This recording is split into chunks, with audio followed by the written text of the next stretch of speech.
This is Democracy Now!, democracynow.org, The War and Peace Report. I'm Amy Goodman with Juan Gonzalez. Honduran President Juan Hernández Alvarado is in New York today, where he's scheduled to address the UN General Assembly. His trip comes less than 6 months after a federal court in New York sentenced his brother Tony to life in prison for drug trafficking. U.S. prosecutors listed the Honduran president as a co-conspirator in the state-sponsored drug trafficking. We turn now to a new Reuters special report looking at corruption in the drug trade in Honduras. It's titled, How a Drug Trafficking Mayor in Honduras Fueled the U.S. Migration Crisis. We're joined now by Laura Gottesdiener, who wrote the piece, a correspondent in Reuters Mexico and Central America Bureau, former Democracy Now! Producer. She's joining us from Monterrey, Mexico.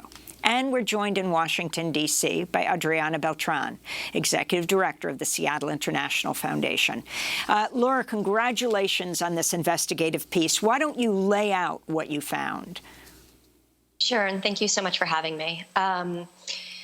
We spent about the last 6 months looking into some of the effects of essentially one small municipality along the border with Guatemala in western Honduras. And we were interested in taking a look at this specific area because it's one of the places where a number of the different factors that appear to be pushing forced displacement, forced migration from Honduras were embodied in this former mayor, Alexander Ardón, and confessed drug trafficker, who ruled as the elected mayor. He did confess to buying votes and carrying out fraud in that election, but he ruled as the elected mayor for 8 years, from 2006 to 2014. He had, according to his testimony in the Southern District of New York, as part of these ongoing drug trials against a number of now confessed drug traffickers from Honduras, he had very close ties to the ruling National Party. He has confessed to, both presidents have denied it, but he has confessed to donating millions of dollars to the election campaigns of both the current Honduran president, Juan Hernández, as well as the former president, Lobo.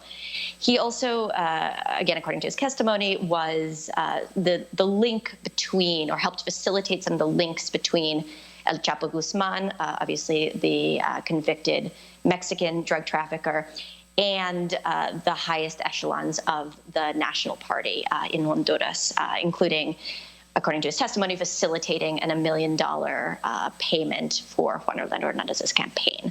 So what we were interested in is, obviously, I mean, if you step back, no one disputes that if a drug trafficker is the mayor of your town, that is a bad thing, But what we really wanted to say is how and is this linked to migration out of this region and out of Honduras more broadly, if we understand this to be a phenomenon that, is replicated in various parts of Honduras. And so what we wanted to look at is essentially how did the fact that this mayor, Alexander Ardón, transformed his border municipality into one of the principal drug trafficking corridors in Honduras, how did that affect you if you had nothing to do with the drug trade, and you just wanted to keep living in what was always a neglected by the government, central government, and a poor region of the country? And what we found is that his time in office, his 8 years serving as mayor, as well as the many more years in which he was a major trafficker in western Honduras, fundamentally shifted the job prospects, the land ownership in that area. And what we found was that this was an area, a very rural area, primarily people engaged in subsistence farming, as well as the coffee industry.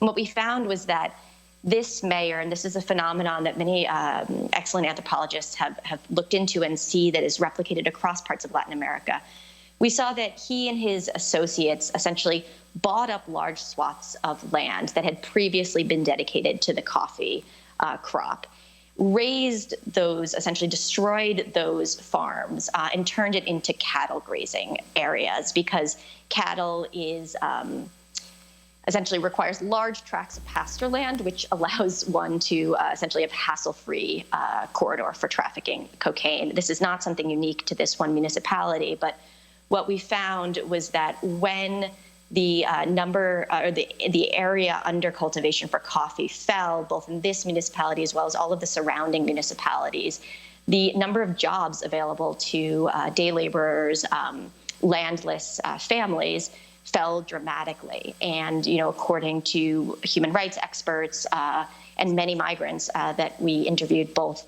in the municipality of El Paraíso in Copan, Honduras, as well as people traveling through Mexico, as well as people living in the United States, that fueled their need to migrate because their source of income and their livelihood had dried up.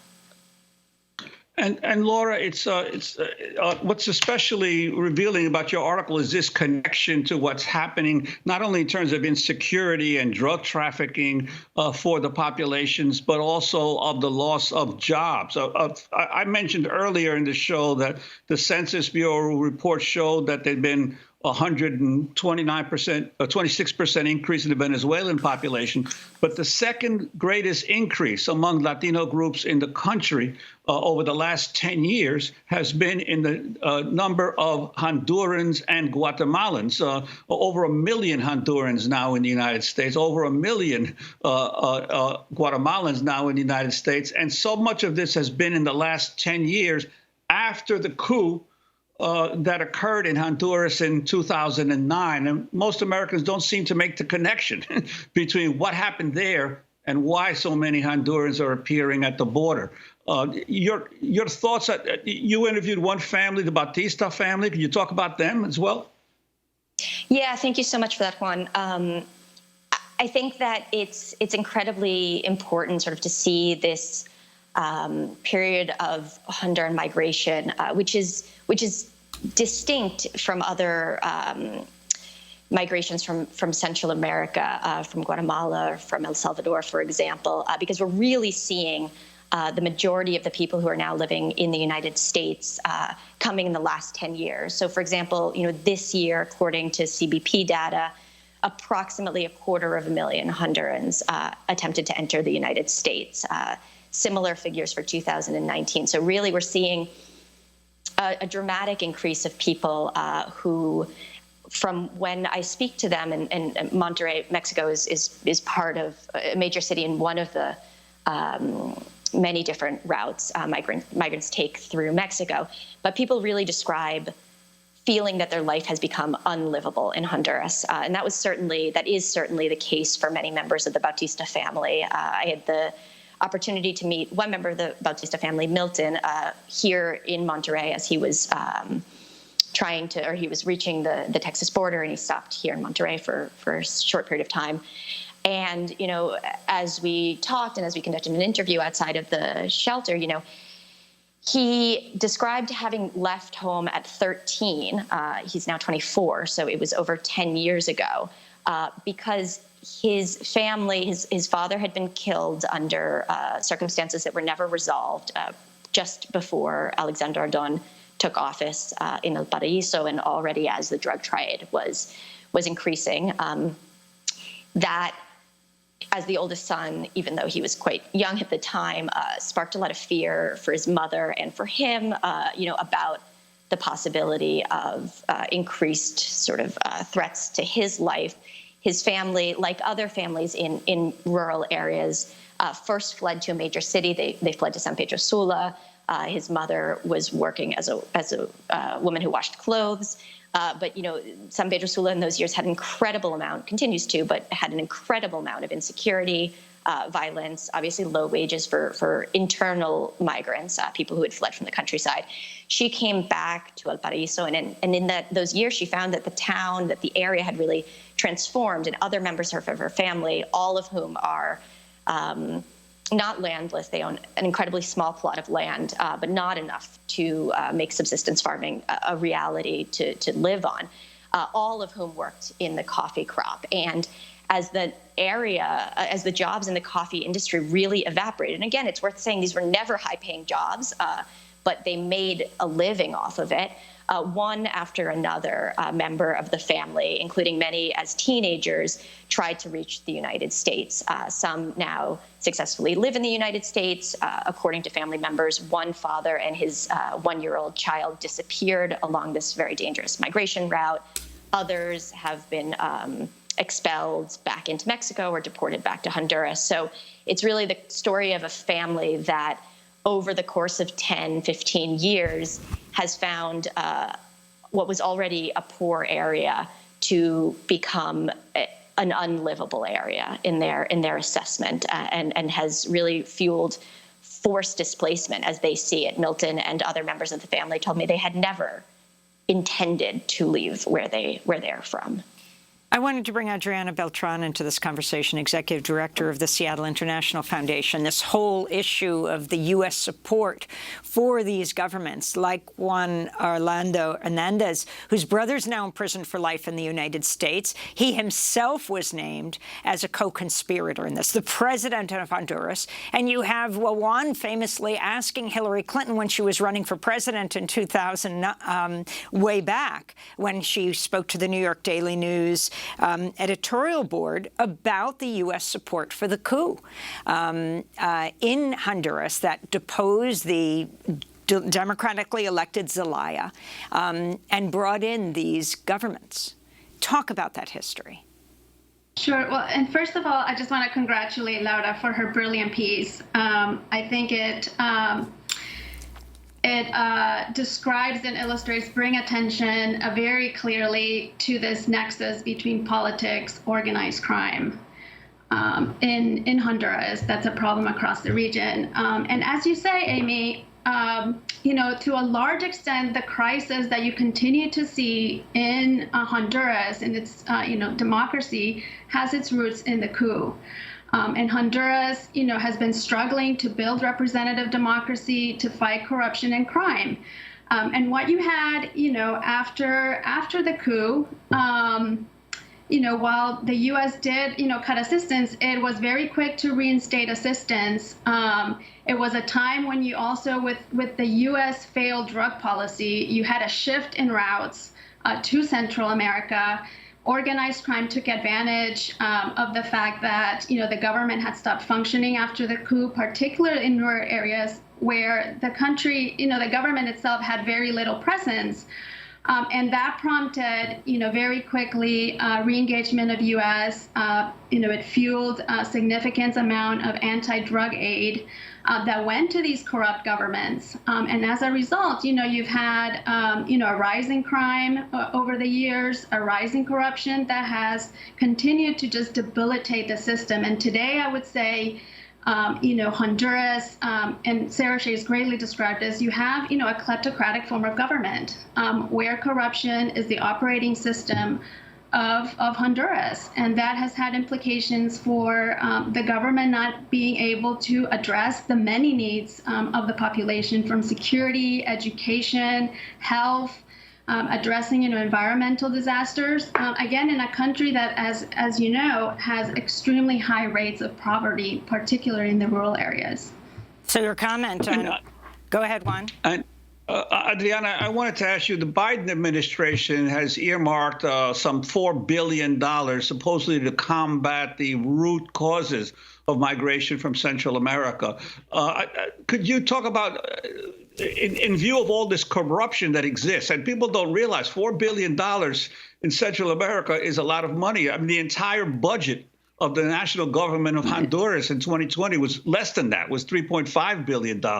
So do you have fears that given the corrupt state of so many of these governments, that this money will be stolen rather than actually used for its intended purpose? Right. That's a great question. I mean, I think, and Laura's piece brings this to light, is that corruption and weak governance have been and continue to be the main impediments to economic growth and improved security in Honduras and in much of the region. And until we address these issues, we are not going to see much needed reforms in the areas of, again, education, health, economic development, security. Now, the Biden administration, from the get-go has said that they want to prioritize governance and tackling corruption. They launched the strategy, which, illustrates this. But again, the devil is in the details. As you say, this includes learning from the past, and ensuring that if we are going to invest in the region, that we look at the long term. I think, in the past, the U.S. has tended to focus on Central America wherever there's a crisis, and then we shift attention elsewhere. And that doesn't really allow us to help those that are pushing for reforms in these countries really address the root causes of corruption, of weak governance, of high rates of insecurity and crime. That includes also picking the right partners, and this goes to your question. There's a lot of concern in Congress here about the just epidemic levels of corruption that you see in the region, the continued backsliding of advances that have been made in tackling impunity and corruption across the region, and in trying to ensure that assistance does not end up in the pockets of corrupt officials. There's been a big push to try to ensure that much of the aid goes to organizations, civil society, and to those voices that are committed to reform, that have been leading the efforts of reform. But I would say, in the case of Honduras, like much of Central America, for me, it's not just a question of aid, but a question of diplomacy and political efforts. And I do think that in order to tackle this epidemic corruption and weak governance, the Biden administration needs to use all its tools at its disposal to try to weaken and dismantle these illicit structures that have co-opted the Honduran government and much of the institutions of other governments in the region. Finally, Adriana, your message to the American people when you look at the history of the United States, even going back, of course, before the U.S. supported the coup in Honduras in 2009, going back to, for example, and you could go further than this, but Honduras being the staging ground for the United States to illegally support the Contras in Nicaragua, toppling the Sandinista government. What that meant then moving forward to supporting these literal drug traffickers in Honduras, and what this means for the Honduran people, and linking it to migration today. Right. And you said it best. The U.S. has, throughout much of the history of the region, supported abusive, corrupt governments. And other times it has, because of its own, interest in the region, looked the other way and has not prioritized democracy, human rights, and governance. And that's where we need to focus attention if we really want to help those that are risking their lives for reform in the region. As Laura's piece, beautifully describes just the nexus between, corruption and how it has contributed to migration, and the fact that, when corruption reaches the top echelons of a government, what hope do people have that their needs are going to be met? What hope do people have that they're going to find, a decent job, that their kids are going to be able to go to school without the fear that they're going to be, attacked by gangs or drug trafficking?